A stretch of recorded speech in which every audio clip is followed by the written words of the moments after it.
এই হলো জাহাঙ্গীরনগর বিশ্ববিদ্যালয়ের বাস।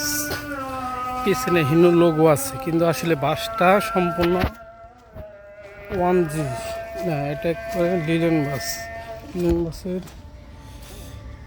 লিলেন বাসের সামনের এই দেখায় চাকায় থাকবে, এটা 7টা নাট থাকবে। পিছনে লিলেনের লোগো আছে, চাকাতে মাঝখানে লিলেনের একটা সাইন আছে, আর দুই থাকবে 7টা।